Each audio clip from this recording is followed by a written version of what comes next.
shoot, I said that you claim it. It's that Xbox, spin the block, his legs live. Fast talker, no riddling, moonwalker, selling moon rock just to make dividends. You in traffic with family?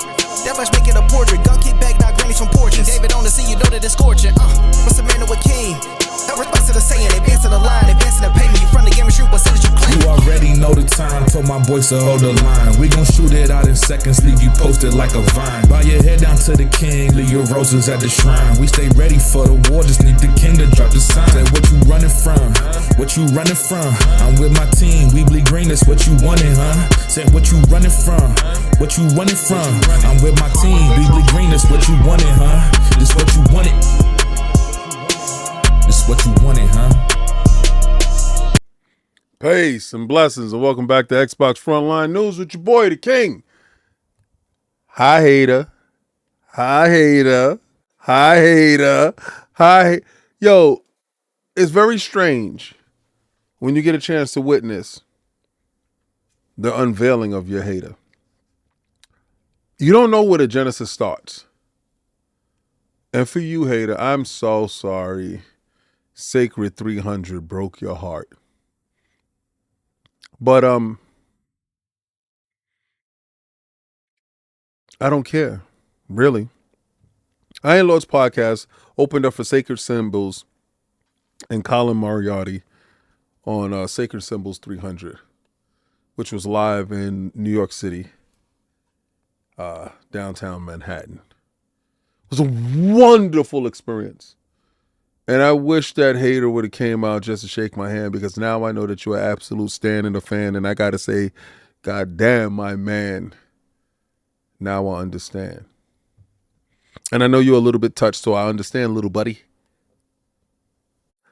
I'm going to go light on you. Pause.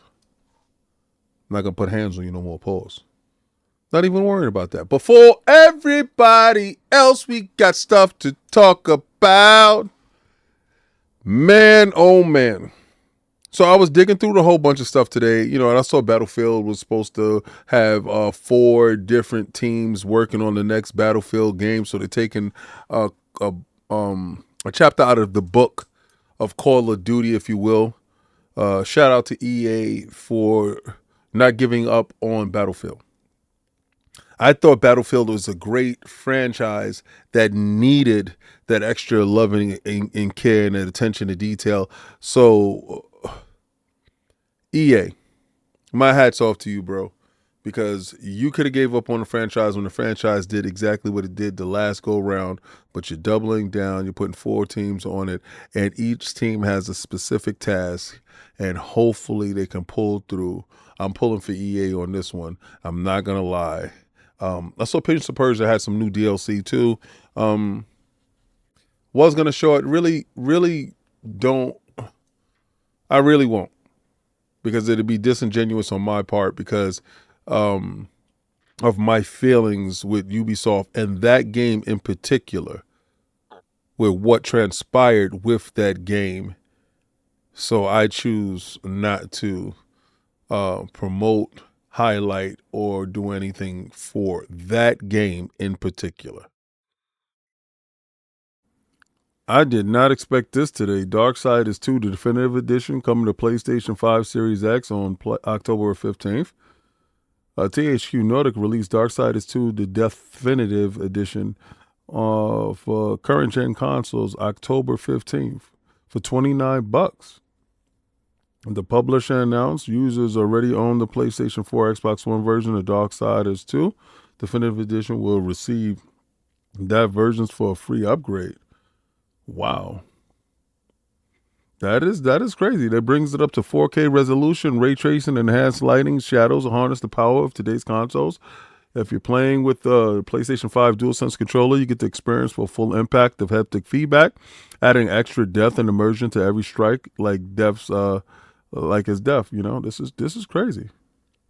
So the enhancements are the 4K visuals, enhanced ray tracing, improved lighting, haptic feedback for DualSense controllers, faster loading, so they take advantage of the SSDs. The features are downloadable content, reworked and tuned game balances, improved reworked levels, play depth, epic universe, player's choice, customization, replayability, traversal. All the stuff is pretty cool. And yeah, definitely down for this. So October 15th gets a welcome surprise in Darksiders Definitive Edition. If you're a Darksiders series fan like myself and you have partaked in all of Darksiders games, maybe you didn't finish them all, but you partaked in them.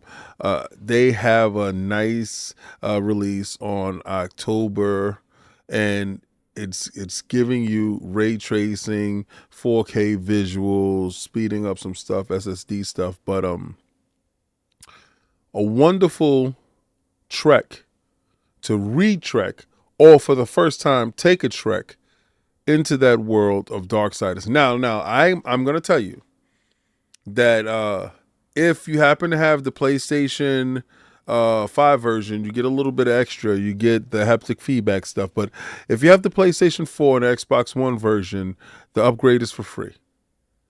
Right? So that's a bonus. And not so many companies are giving you that bonus back and giving you that care to the fan base. But I appreciate it.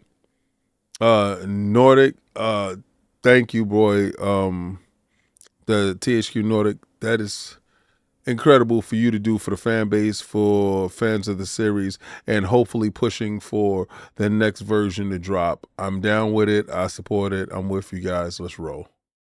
Okay, so this popped across my timeline, and I'm just like, yo, let me check it out, right? Because I'm not an insider, and I gave up on the insider program a long time ago. It kind of bricked one of my consoles. It was my Call of Duty Xbox One console, and that was probably one of my favorite consoles, and I was supremely upset because I had to get rid of it. But compact mode is now in Game Bar for Xbox Insiders. Introducing compact mode. We're excited to announce the compact mode is now available for Game Bar for Xbox Insiders. Compact mode is a new experience that simplifies Game Bar, making it more intuitive and easier to navigate small screens, Windows, handhelds, and when playing with a controller. To use this feature, open Game Bar, go to the settings widget under General, and turn on the compact mode toggle. Better navigation on small screens. I think this is hugely incredible because this is leading them up to the point that handhelds is a thing. See how to access compact mode on Windows gaming handheld PCs. And this is grooming you to the point where you know how to navigate on your handhelds beforehand. Because remember, they perceive those handhelds as extensions of Xbox. This is a cool feature, and I need you guys to let me know if any of you got a chance to utilize it. And what's leading to more breadcrumbs to the Xbox handheld? Now, I saw a lot of guys talking about how Xbox is not promoting the handheld and all this other stuff because everything that PlayStation do, Xbox is supposed to do. Xbox is supposed to talk about the next handheld right now when they got hardware that they're dropping in this year. I don't know when that digital stuff drops. I think it's in October, November, whatever. Not interested in it at all. Not in the least. I won't support that endeavor at all. I have enough Xboxes in my house to support that, but I won't be doing that. But this what is it? The mini mode on the PC. That within itself is something to cheer about, because really what it's doing is, if you have a PC and you say to yourself, okay, so, you go to the toolbar and you hit the settings. It's really, the compact mode is really for you to be playing on compact screens, tablets, come to light, and handhelds. They really look at the the ROG Ally as probably the flagship for them, to be honest with you, at the moment. And the G Cloud, as well, as a pretty good device where Microsoft was in the building supporting it. Same thing with the ROG Ally. Microsoft was in the building supporting it. I don't know if they was there with the Legion Go, but Microsoft is enamored right now with the ability and the flexibility of the handheld in the marketplace and how it's able to deliver a seamless game experience from one position to the next. So if you're sitting in the house and then you decide to get up and you want to take it with, you go on a trip or something like that, it's able to be that flexible. And I think Microsoft sees the versatility that the ROG has with the power to price comparison and is enamored with it. So they're laying in the groundwork with this compact mode to be able to, for a lesser word, groom you, if you will, to being accustomed to going into the tool set and having it there to see how it performs in the wild. They can test things out right now before the handheld gets here, because the experience needs to be an experience that you're happy with. Because I'm not going to lie, I like my Steam Deck more than I like my ROG, and only because of the user interface. And I think the user interface goes a long way with the Steam Deck in making you feel like you're playing a regular console, opposed to the ROG, which feels like you're playing a portable PC. And that's all due to the Windows that's inside the box. So if the Windows experience is not a good experience, which they're working on now, well ahead of the launch of the console itself, and that itself would bear fruit because you put the groundwork. Remember, I told you, preparation is indicative to success. All right. So how you prepare is how you will fight and how you will win. And I think Xbox and Microsoft is preparing this slate to get a victory in the next round, because this round didn't go too well. And what can only be good news, Respawn is developing the final chapter of the Star Wars Jedi story. EA says over 40 million users have played the series to date, according to its publisher. Electronic Arts has said that the Respawn is developing the final chapter of the Star Wars Jedi story. Laura Marie, president of EA Entertainment and Technology, mentioned that the project during a presentation at the company's investors relation on Tuesday. We have delivered some of the highest quality, best-selling Star Wars games of all time with over $5 billion in net bookings, she said. The impressive track record includes, of course, Star Wars Jedi game, where over 40 million Star Wars fans have connected with Cal Kestis and his arc of becoming a powerful Jedi. Respawn is working hard to bring the final chapter of this thrilling story to players. That's going to be cool, man. That's going to be real cool to play. Cal Kestis is going to get another romp at the situation, and it's great. It's great to see Respawn and EA double down on all the stuff that they have going on. They sold, 40 million copies of the Star Wars trilogy. That's great work. That's great to see. I thought they did great work. 1 and 2. I'm in the middle of 2 right now. Didn't finish it. I'll probably be streaming that. Follow me. King David, ILP, Twitch. I'll be streaming it today. And so I'm a fan of the game. I'm a fan of the series. I'm a fan of the character. I actually like the kid when he played the young Joker in the Batman, I think it was Arkham or something like that, show. And he's a good kid. I found him in American Horror Story and followed him there. And then to find out now he's inside the video game world, my world, which I love the most, as Cal Kestis. The first time I saw that game, we saw it in California at a FanFest event. And it's just taken off from there. So part 2 is really good. Can't wait for part 3. 2025 is supposed to be the launch of that game. And I just can't wait for it. The sad reality is if you are an older gamer over 35, you have started your life, you got your job, got your family more than likely, or you're gearing towards doing that type of thing, and your work life has taken up so much of your time, you don't have normally the time to game. You're no longer young, and gaming just doesn't seem to cater to your specific needs at the moment. And a game introduces easy mode called I'm 35 and I have 1 hour to play this. A Seattle Asian gamers are reportedly delighted to see that a new video game called Elder Quest has accessibility features catered specifically to people their age who do not have enough time to actually play a video game. And this is something that is going on all over the industry.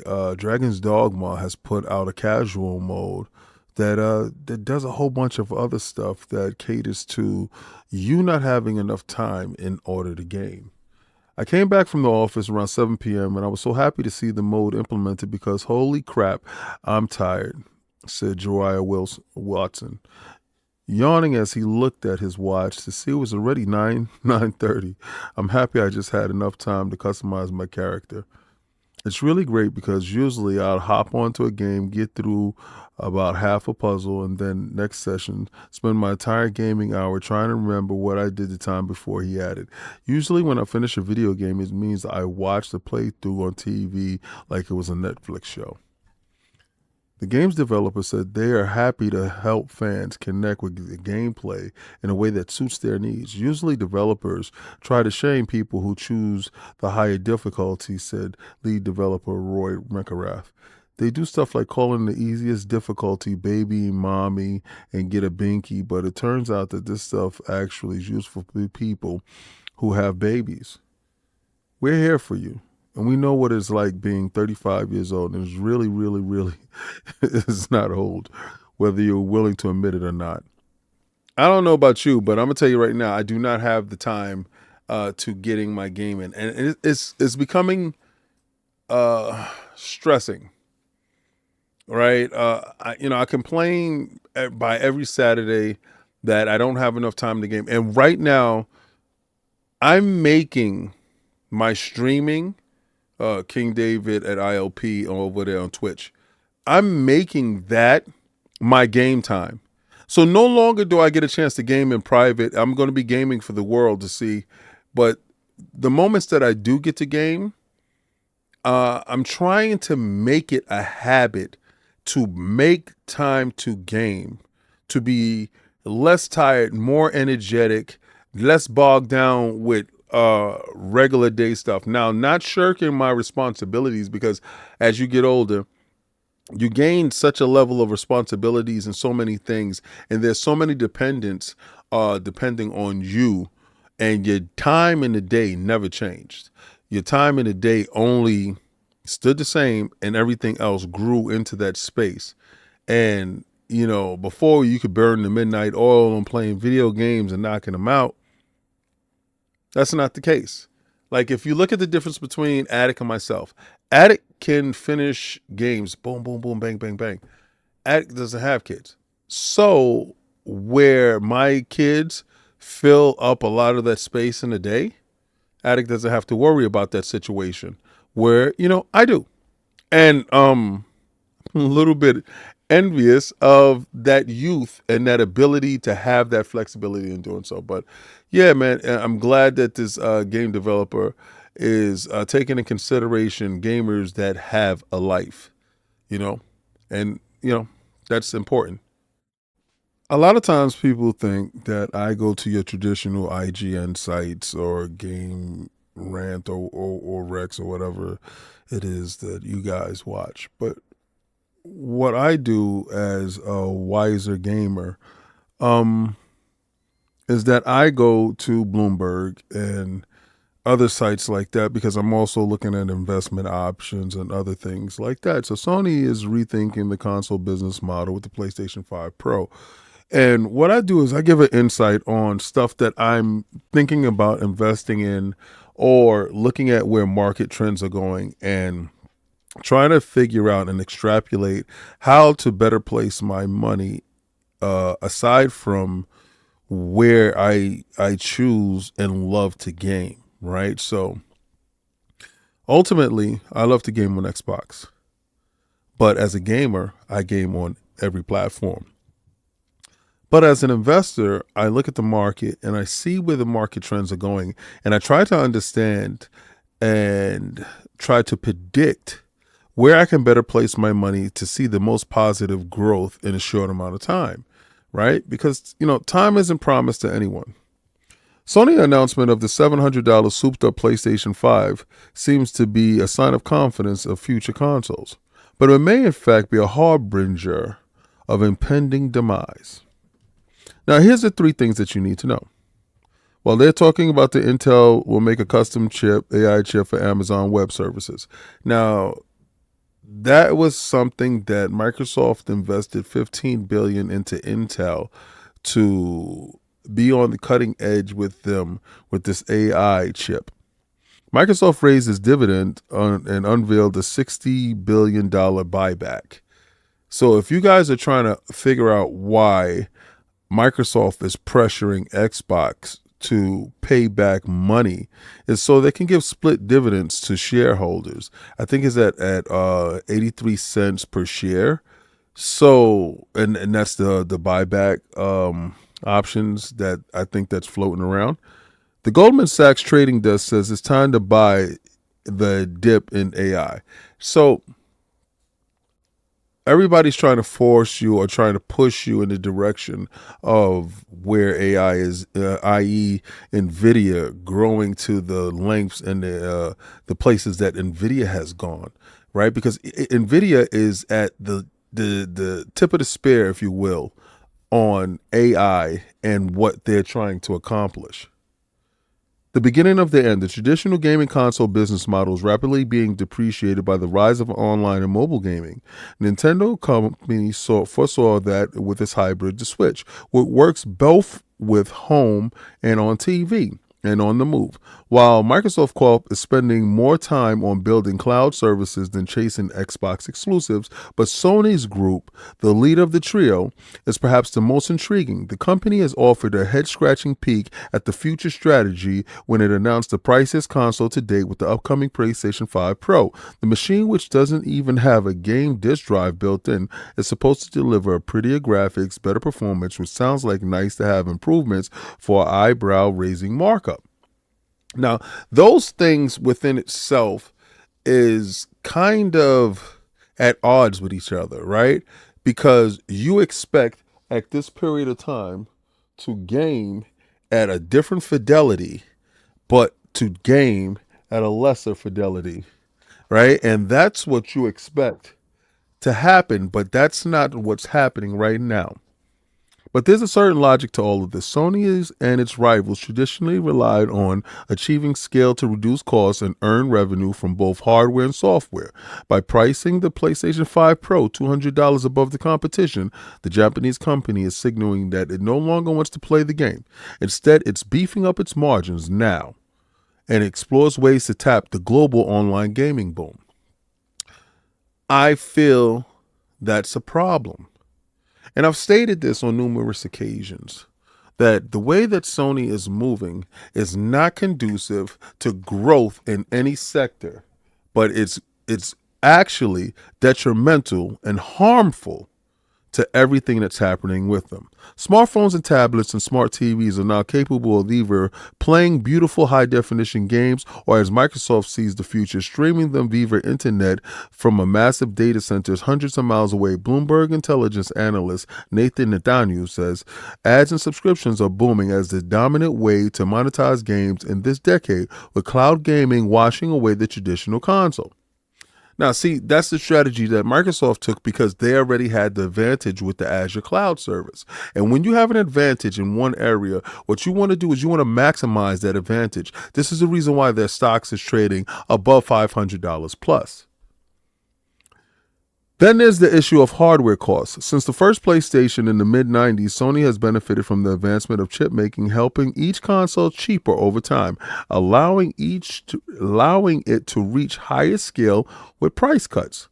Chief Operating Officer Hiroki Totoki told us February that that's no longer the case. Semiconductor fabrication is plateauing and the gains of yesteryear is over. See, so Hiroki Totoki is the chief financial officer over at Sony, and he has been put in charge of PlayStation. I don't think he really likes that. He had to come down from his lofty space up in Sony to come down to the bottom level to actually have the conversation with the PlayStation to figure out what the hell is happening. And now they found out exactly what's happening. These guys aren't making money. So what is Sony to do when people stop buying dazzling graphics for their home entertainment and start leasing the experience, focused on most committed and less rational consumers, right? Sony's reasoning is the PlayStation 5 Pro is for deeply engaged players and game creators. The company isn't trying to make the PlayStation Pro edition the best-selling model, as evidenced by its experience with the PlayStation 4 Pro, which accounted for only 15% of that generation's lifetime sales. It's trying to maximize profit per unit of a piece of hardware whose mass-market future is in doubt. Instead of a mid-life price cut for the console, aiming for maximum scale, the company opted for a midlife hardware upgrade and an eye-watering price tag. It's a bold move that's invited a plenty of skepticism. See, not everybody was on board with this. Not everybody agrees with this. Analysts and investors actually gave pushback on it. So you guys was trying to figure out how come it was taking so long for the PlayStation 5 Pro to be announced, to be shown. We knew about this for almost a year and a half now. Actually, I knew about it when they put that unstable box out, and I realized that the chipset that they did have more dies, and in order to get it to market, they had to deactivate almost half the dies, the compute units that's on the die, right, to actually get it to market. So I wonder if the industry needs more machine specs when there are not enough games that is taking full advantage of the current consoles. I swear to God, this generation is probably the worst generation as far as taking advantage of the tech. I've been saying that for so long, but here we go again. The Tokyo-based consultant Koizco, it's costly to make AAA games, short of an unlikely future where games cost over $100 to $200 a copy. I can't see many making full use of increased power. The reason why game consoles can't be what they used to be, namely a PC-like game machine for a fraction of cost, also has to do with our constantly rising expectations. The moment a game like The Last of Us arrives, we take it in stride and expect the next narrative-driven story adventure game to be as rich and as beautiful and voiced by similar seasoned Hollywood actors. Do you see how the bar was raised and raised and raised, and then we hit the ceiling? And we hit the ceiling, but without the ability to sell to the masses, these companies were at a loss. Nintendo saw this ahead of time, bowed out of that fight, and left that to Xbox and PlayStation. Now, if PlayStation is always selling more and Xbox is always selling less, and these are the two that's battling it out, the only thing that was keeping Xbox afloat was the fact that Microsoft has all the money. So now when Microsoft forces Xbox to change its strategy in order to win, and instead of fighting the fight of the guy that has the superior advantage and you have to fight your fight, the tables are turning in a sense. The PlayStation 5 Pro has set a new high mark for mainstream console pricing and signals a greater willingness to pass costs on to the consumer. It seems to coincide with the old ways of doing business is done, and leads into the idea the dedicated console has to now be exceptional to be interesting. If that means a never before seen price to deliver never before seen performance, then Sony fails, so be it. The big story is Google Pixel smartphones and smartwatch come to the boldest promise of the AI revolution. Now, you have to understand, AI is going to be pushing us further and further into the future. And the fact that the AI chip in the box on the Sony hardware is a smart move. Microsoft has a machine learning software solution that I don't think has been implemented to the extent that it needs to be implemented. I think that will have to come from Xbox itself in order to implement that. But Sony has taken that solution and went straight the same way of NVIDIA. Smart on Sony, bad for us. Now that you see when I say hashtag no PlayStation 6, we're going to run it up on them bums, you understand exactly what I'm talking about and where I'm getting my information from. You see, no longer are the old rules applicable to nowadays. You know, Sony have ran themselves into a bit of a hole, and Hiroki Totoki is taking the reins on the situation to make them profitable. So no longer would they forego the cost. No longer would you see a price cut on consoles, and then that would allow them to fabricate new hardware. If the hardware is not making money from the jump, they're not making the hardware. So when I tell you hashtag no PlayStation 6, you don't understand. I'm talking about years on out. This thing is talking about 2029.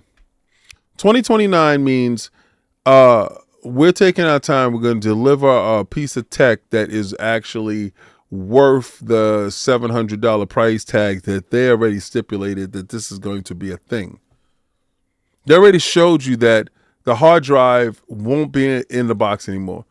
And I told you before, they were grooming you to put you in a position where you are accepting all of the negative energy, and nobody raised a stink about it. All right. When they gave you the all digital, and they made sure that the all digital was that thing, but they sold the disk drive separately. And you really couldn't find the whatchamacallit, the disc version inside the store, but you can find the digital. And then the hard drive was next to it. You just didn't think of nothing of it and you picked it up. Or you decided not to. And that showed only 4% of you actually buy physical. So you guys are capping. Somebody's capping hard, or somebody is lying to the point where, and you know, in capping, I know you're going to say capping is this, but I'm talking about an outright lie.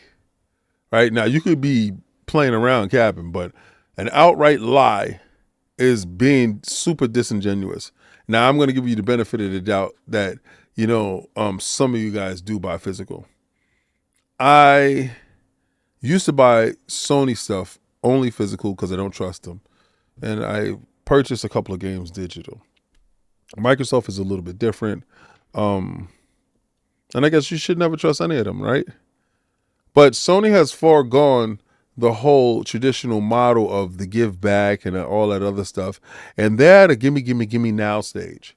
And gimme now stage is scary to the point where you guys aren't going to get a break anymore. I'm part of you guys, right? I'm talking to the fan base that actively feel like they can have an opinion, and it's necessary to have an opinion. But what's not necessary is, because somebody has a difference of opinion, you feeling entitled to the point where you attack an individual. Now, I don't give a damn. You can attack all you like. I just hit the block button. You call me out of my name, hit the block button. You're disrespectful, hit the block button. You're not talking about something I said and you're lying, hit the block button. You even following a dude that I don't like, hit the block button. You're around the dude that I don't like and you chime in, hit the block button. The block button will be blocking, baby. That's how it go. But in all sincerity, Sony looks at the landscape and realizes Nintendo's not going to challenge that price tag. Xbox isn't going to challenge that price tag. So Sony is going to challenge the market. Being perceived as the market leader,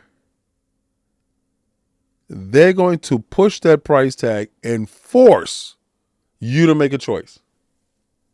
Now, luckily, this generation will last a while because I don't think that these guys have even scratched the surface on these consoles. This has been the most disappointing generation. Now, there's some satisfying points there, but I always feel that previous generations had a better lifespan, had a better set of games. No longer are we getting trilogies within the lifespan of the console. And if for some reason it seems like these guys are rushing to end this console cycle, I'm just not with it. When the Switch got a chance to live a whole life, a really good life too. Okay, so I don't know if this is supposed to be a free-to-play game or if this was part of the games as a service thing or what's going on, man. But Bungie's reportedly considering a $40 price tag for Marathon. The Sony published shooter could follow the footsteps of Helldivers and Concord. You do not want to follow Concord, bro.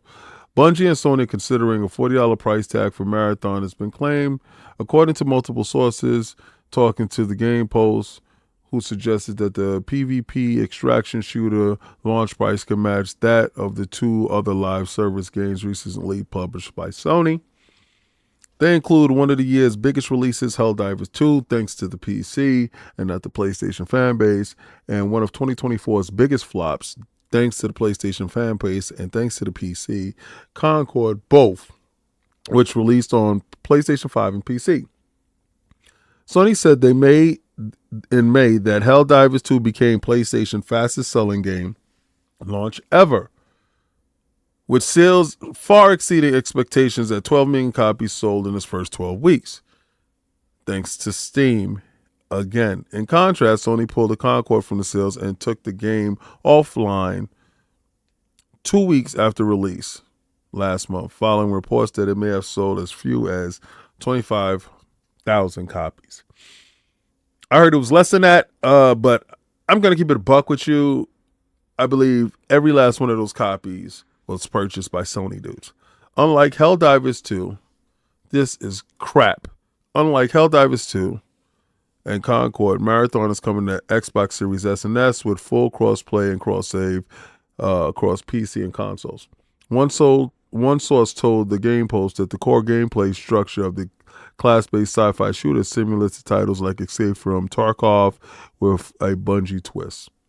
There's also claimed that there's currently 2 maps in a playable state, one set aboard the Marathon ship, and another which takes place aboard in an abandoned colony planetside. Marathon was reportedly targeted a 2024 release prior to delay, and now they're talking about it's coming out next year. So I don't know what's going on with Bungie. I don't know if Marathon even makes it out.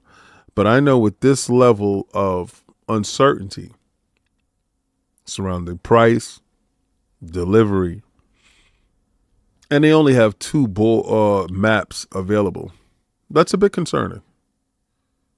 I don't know about this game. The Bungie Marathon thing, I don't know really where to go with this, to be honest with you. Marathon and $40. Okay, cool. I think Destiny came out a $60, $70 price tag. But you're talking about apples and oranges. You're talking about Distant Past versus Future.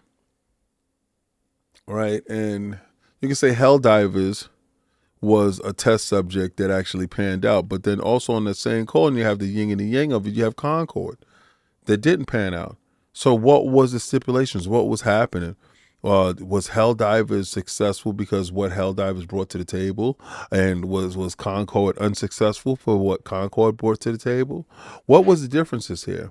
I always thought that Helldivers was a bootleg Starship Troopers, the same way that you guys feel that Concord is a bootleg Overwatch. So why did this one bootleg game win and this other bootleg game fail?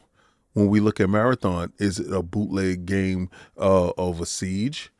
I don't know. The variables is crazy. So can you begrudge Sony for getting their money up front? I can't.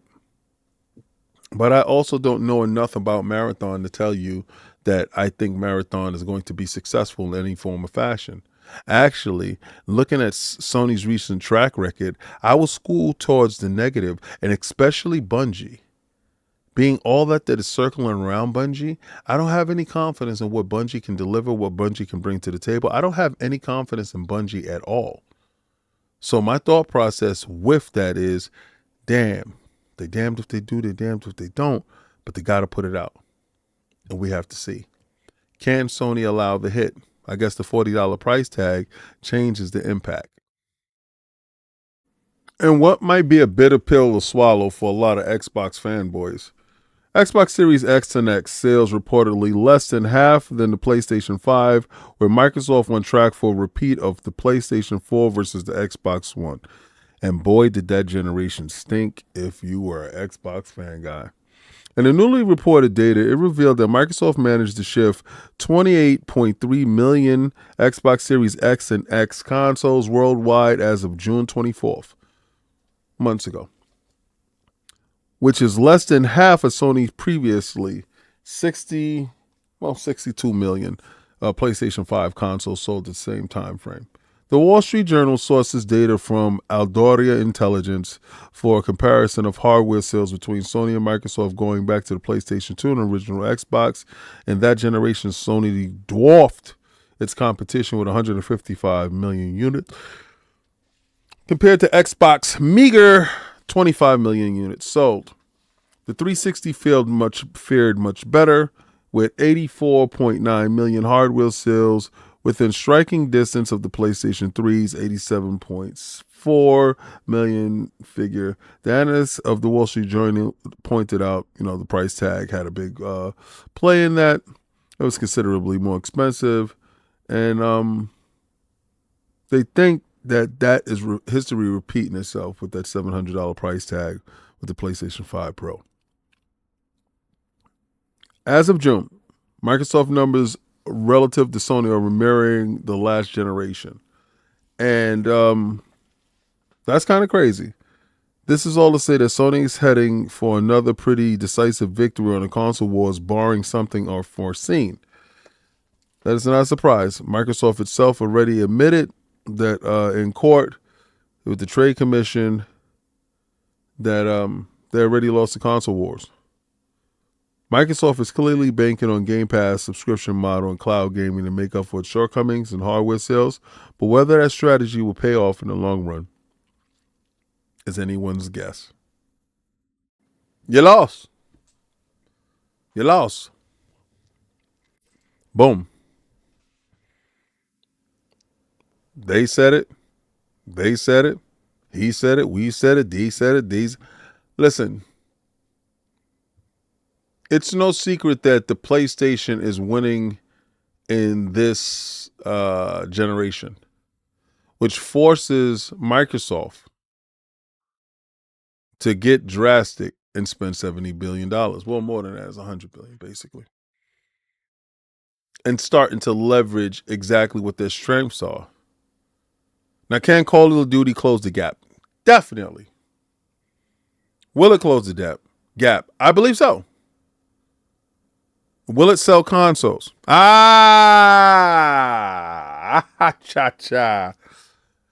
I don't think so. I think the fact that Call of Duty being everywhere will garner money. Will it garner sales? Will all those Game Pass guys that's on the Xbox One make it over? Will all the PC dudes buy Game Pass? I honestly think the ABK deal will benefit Microsoft in the long run, but it will benefit their subscription service while also lining their pockets with the PC love and also porting these games over to different consoles. But does it benefit the Xbox ecosystem? Yes, but does it benefit the Xbox brand? No. Because does the Xbox brand grow from them utilizing what they have in their arsenal?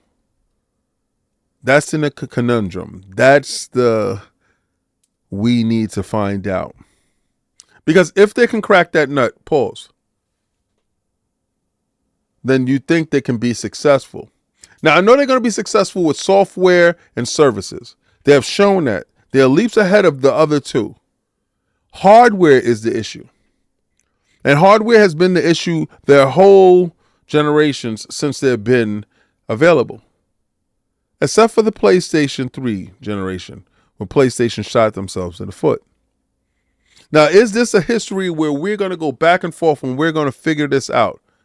First of all, first and foremost, I do not yell, I do not bend, I do not fold, I do not break.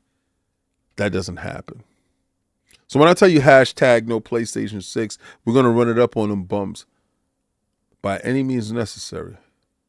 I'm Malcolm Xbox. And I take this joint very seriously, boys. So if you think that you're going to get a once over, if you think it's going to be easy, if you think you're going to see me roll over and show my belly, nah, man. You might as well take care of the situation. Because that's not going to happen. And I'll look at all you clown dudes expecting that to happen. And I saw a dude reference one of my homies that went and started to play over it on PlayStation exclusively, allegedly. And I dare to say, I ain't that guy. I ain't that guy. I would buy every PlayStation and play it how I choose, like I do with all the games, and I stream it too. But I will get up and spit at you and tell you Xbox for life. Understand who you're messing with. That's all. I like PlayStation too, but I love me some Xbox. You see why I'm wearing green? You simpletons don't understand it. You see what's right here next to my face? Right there, you see that? Do you understand what's really happening, or do you just think that I'm just capping? Nah, man. I'm in it for Kong to die. I want you to become an app. And one dude said, why are you so angry with PlayStation? Why you hate them so much? I said, I don't hate them. I hate you. Because you represent stuff that I don't like.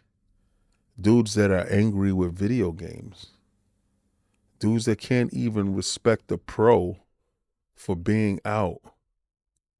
Coming out. You can't even anticipate that before you start talking about the PlayStation 6. You guys are really weird. There's no joy in your gameplay. There's no joy in your heart when it comes to these games. I get goosebumps when I get new games. Eagerly anticipating games on all fronts. You guys have a deficiency. I don't know if they didn't hug you enough as a baby. I don't know if they didn't show you attention, because I see now dudes want attention on Twitter. I don't know what the hell it is. But you weirdos need to get to gaming and cut it out. We game on Fridays, 6 p.m. Eastern Standard Time. Come over here and hang out. Everything we play is crossplay. Because you need a hug. You're sick, man. And what I was explaining earlier, Dragon's Dogma 2 gets a casual mode and more improvements ahead of the PlayStation 5 Pro Enhanced patch. That's probably one game that I definitely want to see the impact of the PlayStation 5 Pro on. Because honestly, from all that I heard about the game, the PC was the way to go. So hopefully Capcom can deliver on this promise. But, changing the casual mode mid-game from game setting sections are the options. You can just go inside there and, just change it to casual. And it allows you, what is it? The patch notes for the casual. Here's the casual modes. Reduce inn fees for staying in at an inn. Reduce price of ferry stones. A more difficulty more difficult for weight carry to become heavy and very heavy, less stamina expended when dashing about on the battle, loss gauge will not increase while selecting load from last save and arisens. Pawns will recover from Dragon's Plague without a devastating calamity occurring, even if the symptoms progress to terminal stage. Adding bordereau crystals to Bakata, Sovereign's Crown, Sovereign's Plate, Sovereign's Greaves to the list of items that can be traded with the Dragon Farm, adding variations to pawns, idle animations, and so on and so on and so on. But, the casual mode is the whole thing that we're talking about here. And I think that is necessary if you have a life outside of gaming, if you're not sitting at home in your mama's house in the basement, eating food and sitting on the couch, not working, not going to school or anything. If gaming is your hobby and not your mainstay, I think, casual mode might work for some. Yeah, the casual mode in Dragon's Dogma 2. Now, I didn't buy Dragon Dogma 2 for my Xbox. And they said that the PlayStation 5 Pro was going to get to 60 frames per second. I want to see first, because that's when I'm going to make a decision. But then they got casual mode. The king ain't got all that days and all that time to be playing Dragon Dogma for hours and all that other stuff. I'm going to slide in that casual, you know what I'm saying? Have me some fun. I'm going to have me some fun. Good God Almighty, I'm going to have me some fun. Slide up on her. I'm going to have me some fun. Best believe it. I'm going to have me some fun. If y'all don't know Predator, I suggest you go watch that movie. But, yeah, Dragon Dogma 2. I like Dragon Dogma 1, so... Now, I wanted to play it, didn't have the bandwidth at the time. So now, to use some new tech to check it out, yeah. And if the tech lives up to what it's saying, that it could deliver that frame rate, that 60 frames, I'm in. I gotta have me some fun. I gotta have me some fun. I gotta have me some fun. I gotta have me some fun. I gotta have me some fun. Nintendo Switch 2. A Nintendo Switch 2. Like, we know that it's going to be called the Switch 2. We don't know what it's going to be called. But Nintendo's next console. After seeing what they did this generation, you could tell that NVIDIA really has that magic, that secret sauce. NVIDIA brought something to the table when it goes with that Switch. That Mario Brothers, the new one, really looks incredible. They have maximized, unlike PlayStation and Xbox, Nintendo has maximized every resource in that box in order to give you whatever the highest fidelity is for them. I truly expect that next Switch to be able to deliver graphics that's comparable to our generation now. Only reason why I say that is because the Switch is holding its own and doing its thing. So, what's the price tag? I don't know, $400, I guess. I don't know. I'll sit back and think about it. I haven't really thought about it, to be honest with you. Might be $450, might be $449.95. It might be. But with games like, the Mario and Luigi and these guys actually being back a pat from everything that's indicated to me, I appreciate it. So yesterday's video, right? Dudes is tripping out on me and my Gears of War stuff. There's always some controversy with me and Gears of War, and I don't love Gears of Wars. It's kind of crazy. It's sick. You guys are sick. But I said that the first trilogy, opposed to the second storyline, which was from 4 and 5. Not talking about Judgment, not talking about Tactics, right? And I love Judgment. Don't get me wrong. And when I said DEI stuff. Dude was like, oh, everything ain't woke here. First of all, I didn't use the word woke. I use exactly that, diversity, inclusion, and something. I'm for good stories. But first and foremost, I'm a champion of choice. I support you no matter race, creed, religion, political. I support your ability to choose. That is your God-given right to have choice. If God didn't take your ability away for you to choose and make your own decisions and you have to live with the consequences, who the hell am I? Right? So I support and champion choice. What I don't support is you pushing your ideas, your choices onto others. I don't care in what form it is. I don't care what medium it is. I don't care if it's in movies. I don't care if it's in food.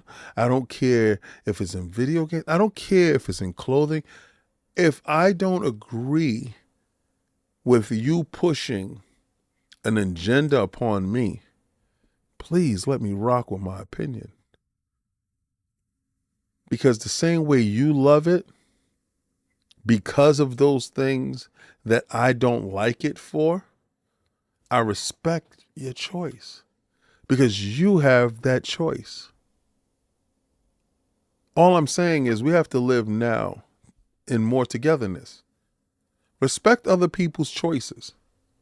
Fine, he chose Xbox. He loves Xbox. Yes, he does. Yes, he does. See that? Yes, he does. Yes, he does.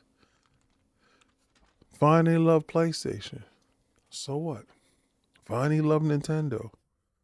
So what? Fine, he loved PC. So what?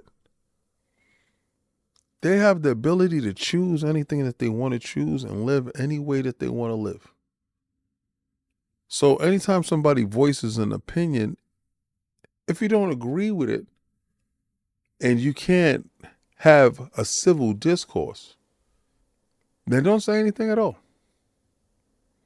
If you can't be civil in your response to somebody, it's better to refrain from it. I'm just saying. I try to treat people like I want to be treated. And if you guys think that I'm being disrespectful to you when I talk about Sony as a corporation being Kong and I want Kong to die, that is a mental issue because your name and your identity is not tied to anything that has anything to do with Sony. If I talk about ponies, if I talk about pony bots, if you identify with that, then there has an issue and you have a mental issue. So I would say calm down, get it checked out, and relax. Because nothing that I do is intended to harm, discriminate, take away, imprison, or remove choice from anyone. Well, this is the part in the video. If you made it this far and you liked anything, well, I'm going to tell you to subscribe.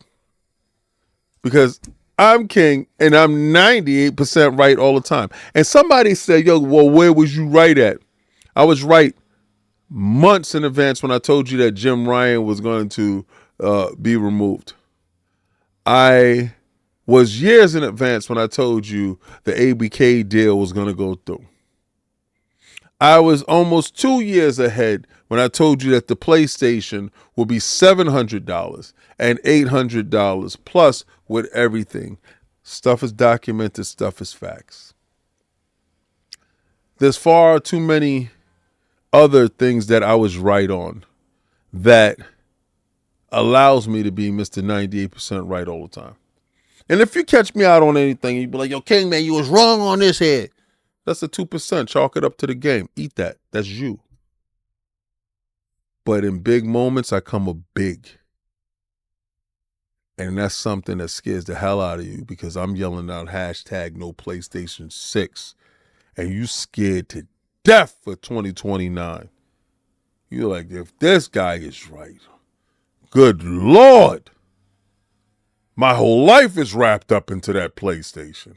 And I'm going to squash it like a buck. But I'm going to take this logo and I'm going to throw it around Astrobot. Because I'm about to go stream right now. And I know you dudes don't like Astrobot. And it's sad because the sales numbers aren't being reflective of a quality game. And I know you guys try to act hardcore all the time. And all y'all want to do is play Xbox games. But I got to say, cut your port begging out and try to play the Game Pass.